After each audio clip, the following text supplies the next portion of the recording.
예수님의 십자가가 처형이 집행되자 제자들은 뿔뿔이 흩어졌습니다.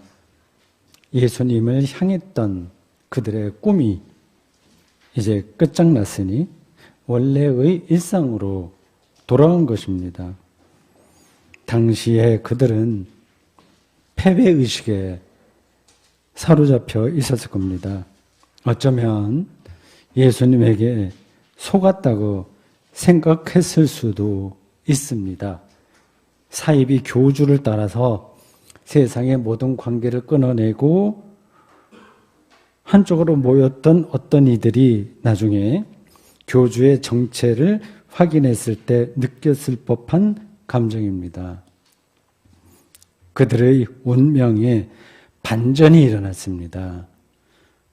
그들은 그렇게 두려워했던 예루살렘으로 돌아왔습니다. 사도행전에 따르면 그들은 오순절에 성령의 임재를 경험했다고 합니다. 그 뒤로 그들은 예루살렘 주민들에게 예수 그리스도를 전하기 시작했습니다. 당시에 가장 적극적으로 활동한 제자는 여러분들이 잘 알고 또 좋아하는 베드로입니다. 오늘 우리가 읽은 설교의 성경 본문인 사도행전 3장 12절에서 19절은 베드로가 예루살렘 성전 근처인 솔로몬 행각에서 예루살렘 주민들에게 선포한 설교 내용입니다. 설교하기 전에 어떤 사건이 벌어졌습니다. 걷지 못하던 장애인을 베드로 그리고 동행했던 요한이 고친 사건입니다. 그 장애인에게 거기에 모였던 사람들에게 한 이 베드로의 말은 주일학교 어린이들이 부르는 찬송가에도 나올 정도로 잘 알려 있습니다. 저도 주일학교 교사와 또 교사들 총무 역할을 오래 했는데 신학대학 다닐 때요, 학부생일 때 많이 불렀던 찬송입니다. 은과 금은 내게 없거니와 내게 있는 것을 내게 주노니 나사렛 예수 그리스도의 이름으로 일어나 걸으라 입니다. 장애인이 깨끗하게 치료되었다고 합니다. 사람들이 당연히 놀라워했죠. 그 현장에 여러분들이 있었다고 생각해 보십시오. 그 베드로에게 관심이 집중됐습니다. 저 친구가 누구지? 저런 일을 어떻게 행한단 말이냐? 그렇게 놀라워했습니다. 우리도 지금 그런 일들에 열광합니다. 모든 어려운 문제들을 깔끔하게 해결해 줄 정치인과 과학자와 사업가를 기대합니다. 그리고 본인이 그런 일을 할 것처럼 나서기도 합니다. 대박이라는 신조어에 대중들의 이런 마음이 담겨 있습니다. 베드로는 그 일로 우쭐해하지 않았습니다. 3장 12절에 그 모였던 사람들 향해서 왜 우리를 주목하냐 그렇게 묻습니다. 장애인이 치료된 근거는 당신들 예루살렘 주민들에게 배척당하여 십자가에 처형당했으나 하나님이 죽은 자들 가운데서 살리신 예수 그리스도의 이름이라고 설명했습니다. 우리가 잘 알고 있는 내용인데 아주 심각한 사실은 내용입니다. 오늘 본문 마지막 절인 19절이 베드로가 전하고 싶은 설교의 핵심입니다. 여러분들이 잘 알다시피 베드로는 당시 교회를 대표하는 인물이었습니다. 그래서 그의 설교는 당시 교회의 중심 신앙을 가리킵니다. 우리도 그 신앙 가운데서 삽니다. 이렇게 말합니다. 그러므로 너희가 회개하고 돌이켜 너희 죄 없이 함을 받으라. 그리 이같이 하면 새롭게 되는 날이 주 앞으로부터 이를 것이요. 회개하라고 하는 이 단어, 메타노에 사테, 보통 메타노이아, 회심, 회개라고 하는 명사형이죠. 그래서 동사로 명령형으로 해서 메타노에 사테라고 하는데, 이 단어는 우리가 교회에서 자주 듣습니다. 너무 많이 자주 들어서 거기에 어떤 감동도 느끼지 못할 수 있습니다. 성경이나 찬송가에도 종종 나옵니다. 기도 드릴 때 우리는 회개를 합니다. 그 내용이 들어갑니다. 오늘 우리가 예배 중에 드린 사죄 기도도 사실은 회개죠. 예수님이 공생애를 시작하면서 선포한 그 하나님 나라에도 회개가 따라옵니다. 회개하라. 그리고 하나님 나라 가까이 온 하나님 나라를 보라, 이런 선포였어요. 회개는 삶의 방향을 바꾸는 겁니다. 길 가다가 표지판을 보고 자기의 잘못된 길인 걸 알고 방향을 바꾸는 겁니다. 그래서 베드로는 회개하고 라고 하면서 동시에 돌이켜라 이렇게 말했습니다. 회개와 돌이키는 일은 어렵습니다. 거의 불가능합니다. 어려운 이유는 죄가 무엇인지 우리가 잘 모르기 때문입니다. 죄라는 말이 현대인들에게 꺼림직하게 들린다면 삶의 뒤틀린 방향이라고 바꿔도 됩니다. 죄는 삶의 왜곡된 뒤틀린 방향성입니다. 사람들은 자신의 삶이 옳다고 생각합니다. 그래야 마음이 편안한 거죠. 아니면 뭔가 좀 문제가 있긴 있으나 다른 사람도 그렇게 사는데 이거 크게 문제가 아니지, 그렇게 합리화합니다. 저도 거기에 포함됩니다. 그냥 쉽게 우리가 알아볼 수 있는 거, 부도덕한 일들, 파렴치한 행동, 이런 것들을 분간하지 못할 사람은 없어요. 그거는 굳이 예수 믿지 않아도 가려서 자기가 삽니다. 죄는 더 근본적인 거예요. 그러니까 대다수 사람들이 선택한 삶이라면 그게 왜 잘못됐는지를 판단하기가 어렵습니다. 그냥 같이 길을 가는 것뿐이에요.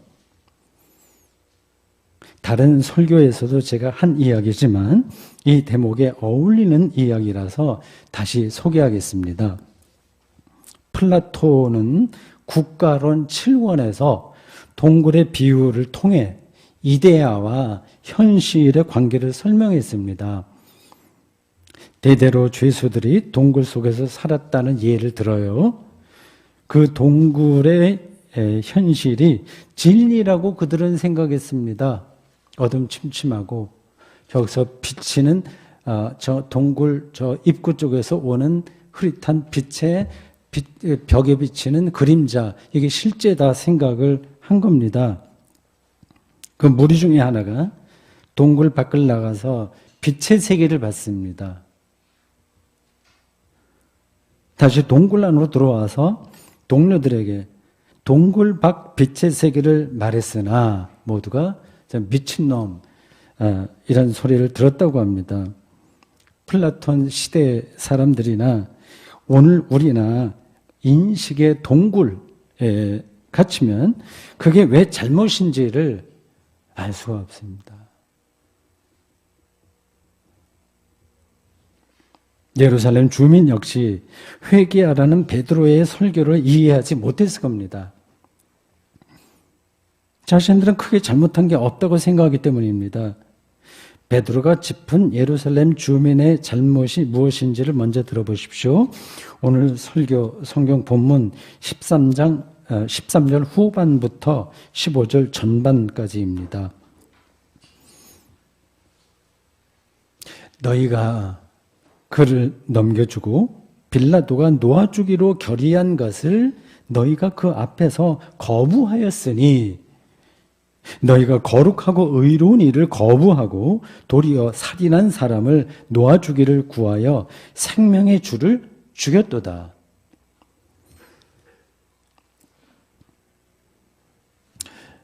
예수님이 유대 사내들인에 의해서 고발당해 로마 법정에서 재판을 받을 때에 로마에서 파송한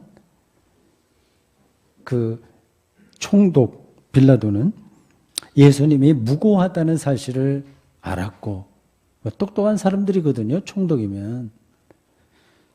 그래서 풀어주려고 마음먹었습니다. 죄인을 사면해 줄 수 있는 유월절 풍습에 따라서 빌라도는 흉악한 죄수 바라바와 예수 중에서 선택하라고 제안했습니다. 대제사장들과 장로들에게 회유받은 예루살렘 주민들은 빌라도의 예상과는 달리 바라바를 선택했습니다. 당시 유대교 권력자들과 예루살렘 주민들의 선택은 크게 이상한 게 아닙니다. 오늘 우리 눈에는 좀 말할 수 없이 나쁜 놈들 보이겠지만 그 당시에는 그게 자연스러웠습니다. 그들에게 예수는 신성 모독자였습니다. 예루살렘 성전과 안식일을 상대화했습니다. 어떻게 그걸 용서합니까? 당대 신학자인 서기관과 유대교 지도자들인 바리새인들을 위선자라고 회칠한 무덤이다 이렇게 비판했습니다. 그런데 재미있는 거는 비슷한 메시지를 선포했던 세례 요한은 제사장 가문이니까 인정해 줄만 하나 예수는 변방 나사렛 목수 가문에 속한 자라 용납하기 어려웠을 겁니다. 같은 민족인 유대인 예수님은 유대인이니까요. 같은 민족이잖아요. 유대인 예수님을 지옥의 불쏘시개로 만들었다고까지 생각하는 이방인 로마 법정에 넘기면서도 그들은 떳떳했습니다. 역사의 아이러니예요. 예수의 십자가 선고 처형 사건에서 유대교 권력자들의 책임이 얼마나 큰지는 우리가 정확하게 알지는 못합니다. 복음서와 사도신경이 약간 다른 태도를 보입니다. 복음서는 유대인들의 책임을 묻고요. 사도신경은 로마 총독 빌라도의 책임을 강조합니다. 제 생각에 예수님의 십자가 처형에서 이 유대인 최고법정 사내들인 혹은 그 주민들 그쪽의 책임이 더 크냐 아니면 빌라도 로마 법정이 더 크냐 하는 것은 그렇게 중요하지 않습니다. 예루살렘 주민과 빌라도 법정에 있는 거기서 벌어졌던 모든 일들은 바로 오늘 우리를 대표합니다. 우리인 거예요. 우리 모두 의로운 일을 거부하고 살인자를 선택하는 죄와 결탁해 있다는 뜻입니다. 인류 역사에서 마녀 사냥이 일어나는 것처럼 억울한 죽음이 반복해서 일어났다는 데서 이를 확인할 수 있습니다. 그렇습니다. 예수님의 십자가 사건은 현재 진행형입니다. 예수님의 죽음을 당연하게 여겼던 예루살렘 주민처럼 오늘 우리도 그것이 왜 잘못된 판단인지를 모를 수 있습니다. 이런 것은 인격의 문제가 아니라 인식의 문제입니다. 예를 들어서 대한민국 기독교인들 중에서 그리고 많은 교회에서 상당히 많은 거기에 포함된 이들이 차별금지법을 대놓고 반대합니다. 저는 같은 목사로서 부끄럽습니다. 자신들의 종교적이고 정치적인 신념에 근거해서 동성애자, 타종교, 좌파를 혐오합니다. 혐오까지는 아니라고 하더라도 저건 위험한 생각이야. 어딘가 문제가 있어 이렇게 생각합니다. 거기에 얽힌 여러 가지 역사적, 사회적, 종교적 전후 사정은 알아서가 아니라 담임 목사가 반대 청원서에 서명하라고 하니까 교인들은 그냥 따라서 하는 겁니다. 그들의 주장에도 일리가 없는 건 아닙니다. 저도 일리가 있다고 생각합니다. 예수님을 십자가의 죽음으로 내몰았던 이들의 주장에도 일리는 있었습니다. 일리가 있다고 해서 모든 게 옳은 게 아니에요. 그걸 분간하기가 정말 어렵습니다. 그 분별력을 달라고 우리가 아마 기도를 드려야 될 겁니다. 큰 방향이 잘못되면 작게 나타나는 일리는 아무런 의미가 없습니다.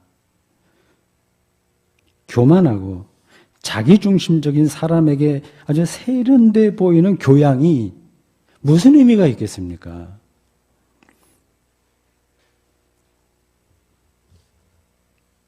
베드로의 회개 설교는 예루살렘 주민들의 책임을 추궁하려고 하는 것이 아닙니다. 이걸 잘 분간하셔야 돼요.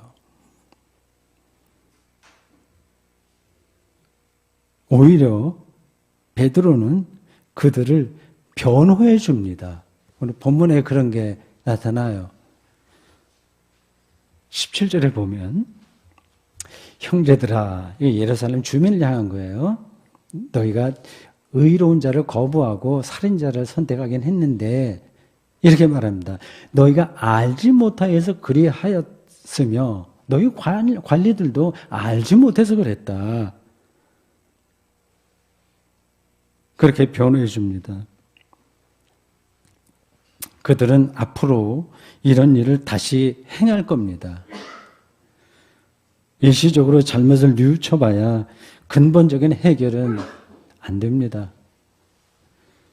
예루살렘 주민이 특별히 악해서가 아니라 사람은 원래 십자가에 처형시킬 대상을 계속 찾기 마련입니다. 없으면 일부러 만들어서라도 십자가에 처형시키려고 합니다. 십자가에 달아놓고 심리적인 카타르시스를 느낍니다. 정치인들은 이를 이용합니다. 언론도 여기에 부와 내동합니다. 거기에 서로 재미를 느낍니다. 제가 사람에 대해서, 역사에 대해서 너무 비관적으로 보는 것일까요? 베드로가 말하는 회개는 하나님이 예수 그리스도를 죽은 자 가운데서 살리셨다는 사실로 삶의 방향을 바꾸는 것입니다. 다른 게 아니라 하나님은 우리 인간과는 완전히 다른 차원에서 일하십니다. 죽이는 게 아니라 살리는 거예요. 장애인의 책임이 누구냐 이걸 따지는 게 아니라 장애인을 낫게 하는 겁니다. 여러분 자꾸만 따져요. 누구 책임이야 이런 게 너무 발달해 있습니다. 따질 땐 따지긴 해야 되죠. 근데 모든 걸 그렇게 따지게 된다면 누가 고칩니까? 하나님의 생명 구원을 향해서 삶의 방향을 바꾸는 거, 이게 회개입니다. 세례 요한은 예수님과 정말 가까웠던 분이신데 감옥에서 제자들을 예수님에게 보내서 당신이 우리가 기다려야 할 바로 그 그리스도인가를 묻고 대답을 가져오라고 했습니다. 예수님은 그 제자들에게 당신 선생인 요한에게 가서 다음과 같이 전하라고 일렀습니다. 마태복음 11장 5절입니다.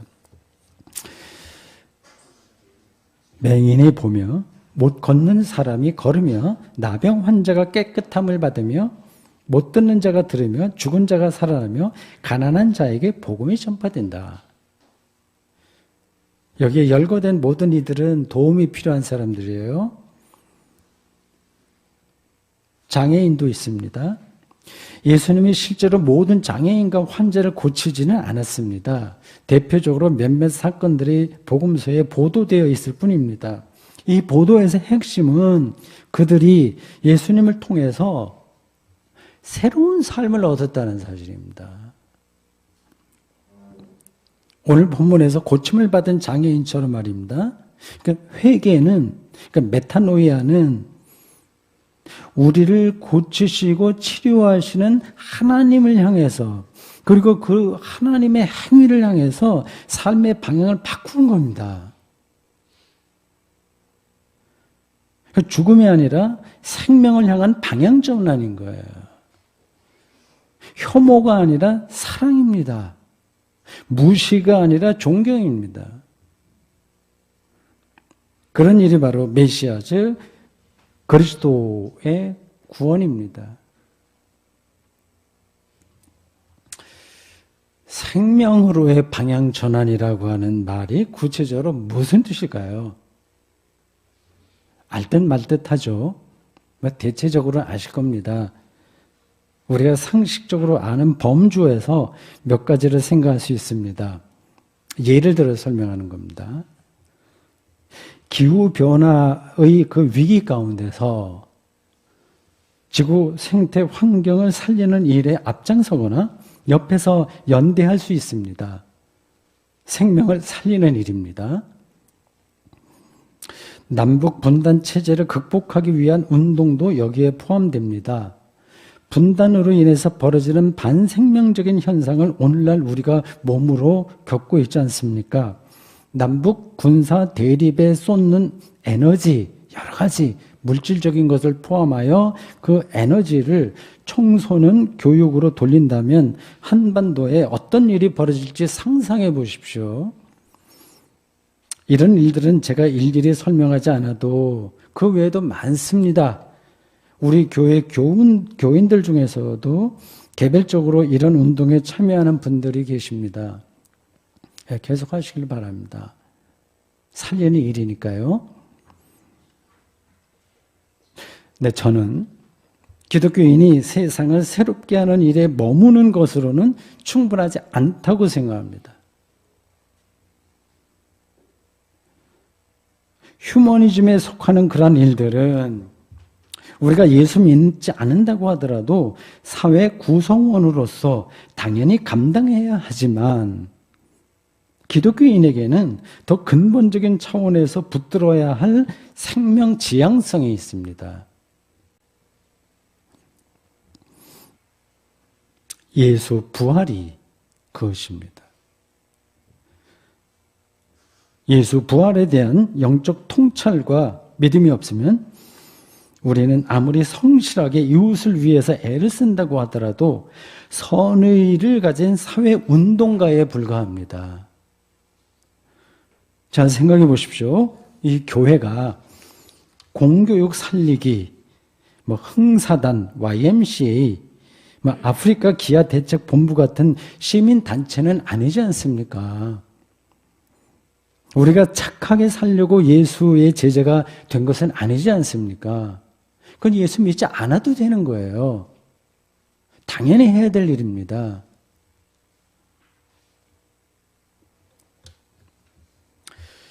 베드로를 비롯한 제자들이 예수 십자가 처형에 충격을 받아 각자 도생하듯이 갈릴리로 낙향했다가 이렇게 예루살렘 한복판에서 주민들을 향해 회개하고 돌이키라고 설교할 수 있게 된 데에는 예수 부활 신앙이 자리하고 있습니다. 베드로는 15절 후반에서 이렇게 말합니다. 하나님이 죽은 자 가운데서 그를 살리셨으니 우리가 이 일의 증인이라. 외워두십시오. 기독교 신앙에서 이 메시지보다 더 중요한 것은 없습니다. 하나님이 죽은 자 가운데서 그를 살리셨다는 말은 하나님이 무 가운데서 세상을 창조했다는 말과 같은 뜻입니다. 크레아치오 엑스 니힐로라고 라틴어로 창조론의 핵심에 속하는 개념입니다. 창조나 부활은 세상을 조금 보기 좋게 만드는 거, 실용적으로 바꾼다는 말이 아닙니다. 질적인 변화입니다.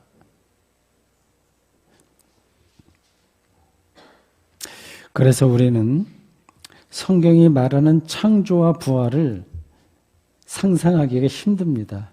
느끼기 힘듭니다. 막연합니다. 그 비슷한 어떤 것도 우리가 경험해 보지 못했기 때문입니다. 부활에 대한 오해가 종종 벌어지는 이유도 여기에 있어요. 누가복음 20장 27절 이하에는 부활에 관한 예수님의 이야기가 나옵니다.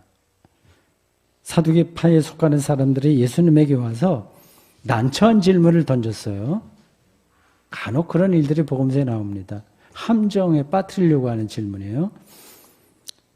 부활을 오해하는 데서 벌어지는 질문입니다. 신명기 25장 5절에 거론된 형사 취수혼, 형이 죽으면, 자식 없이 죽으면 그 형수와 동생이 결혼해야 된다는 제도입니다. 형사 취수혼 제도를 근거로 해서 사두개인들은 7형제가 모두 한 여자와 결혼해서 살다가 죽었다면 부활 때에 이 여자는 누구의 아내가 되겠냐고 하는 정말 이상한 질문을 한 겁니다. 함정이 있는 질문이죠. 예수님은 부활 때에 장가하고 시집가는 일이 없다. 그렇게 대답하셨습니다. 그러니까 부활 생명 세계에 여러분 남편과 아내 다시 만나지 않을 테니까 살아있을 때 잘하십시오. 부활은 전혀 다른 생명입니다. 비슷한 게 아니라 전적으로 다른 거예요. 38절에서 이렇게 말씀하셨습니다. 하나님은 죽은 자의 하나님이 아니요 유명한 구절이에요. 살아있는 자의 하나님이시니라. 하나님에게는 모든 사람이 살았느니라. 여기에 모든 사람은 살아있는 자와 죽은 자 모두를 포함하는 겁니다. 하나님에게는 죽음도 생명이라는 뜻이에요. 이해가 안 되죠?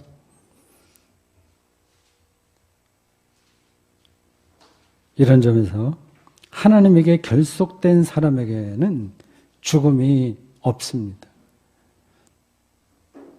그래서 죽음이 극복되었다, 정복되었다, 부활 찬송에서 우리가 그렇게 부르는 겁니다. 이런 부활 생명을 향해서 돌아서는 것이 바로 본문이 말하는 회개입니다.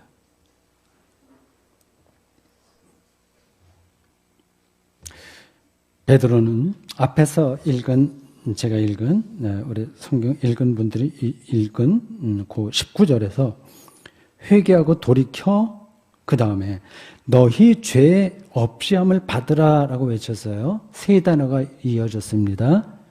회개, 돌이키고 그리고 죄 없이함을 받으라. 그러니까 부활을 향해서 삶의 방향을 돌이키는 것이야말로 죄에서 벗어나는 유일한 길이라는 뜻입니다. 죄는 자기 연민에 떨어져서 자기 소멸을 두려워하게 하는 세력이에요.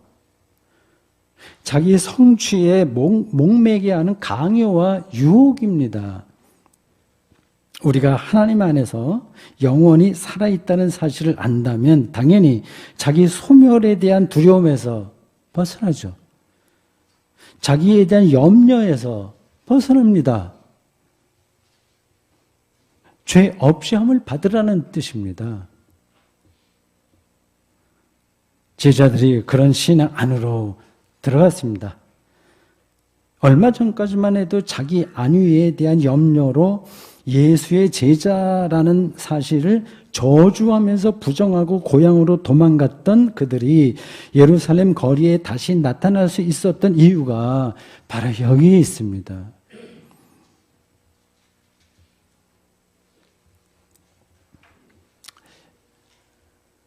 이런 설교를 들으면 세상살이의 현실과 좀 거리가 좀 멀다, 그런 생각을 하는 분들도 계실 겁니다. 그러니까 부활신앙이, 이 말이 너무 멀게 느껴지는 거예요. 그건 제가 어떻게 해결해 드릴 수가 없습니다.